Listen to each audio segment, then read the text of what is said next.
little more than 100 years ago, Kuala Lumpur was thought of as no more than a backwater, a remote jungle outpost straddling a muddy estuary. Well, just look how far it's come. KL, as it's known over here, has sprung up to some rather dizzy heights.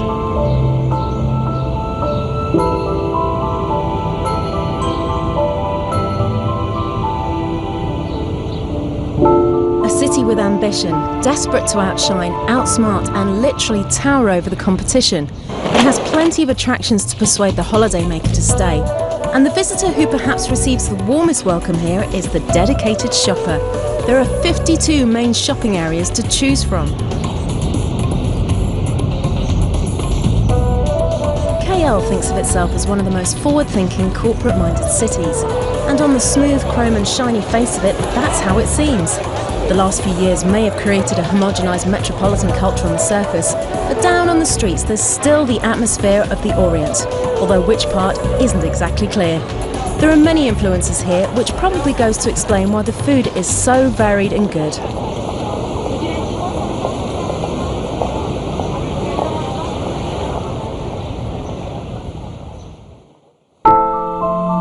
A trip to Langkawi is worthwhile. It's not one single island, but a cluster, 99 in high tide and up to 104 when the tide is out. Small motorised sampans ply between the islands and are easily hired for long or short trips through these unforgettable islands.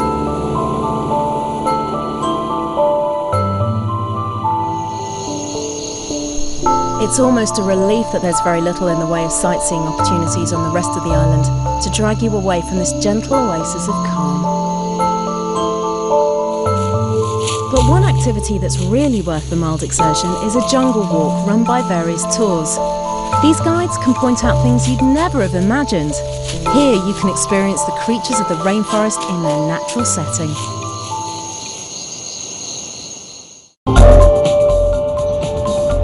A trip to Penang Island off Malaysia's west coast.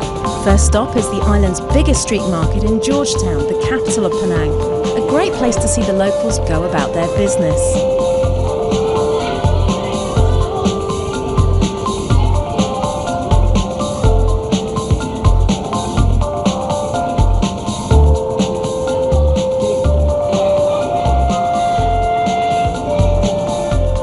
The city is compact and getting around is easy. About $4 an hour will secure you the services of a rickshaw driver. Taxis are a little more expensive, but walk and you'll see things you'd otherwise miss out on.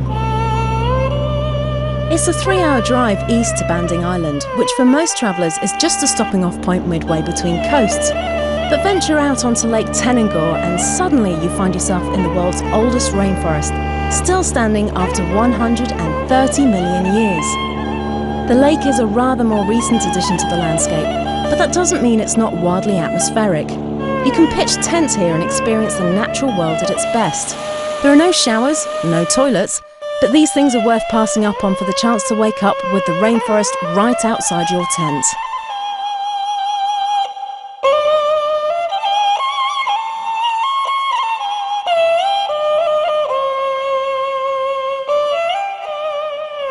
Three hours drive from the lake to the east coast and half an hour by boat takes you to the idyllic island of Perhentian Bazaar.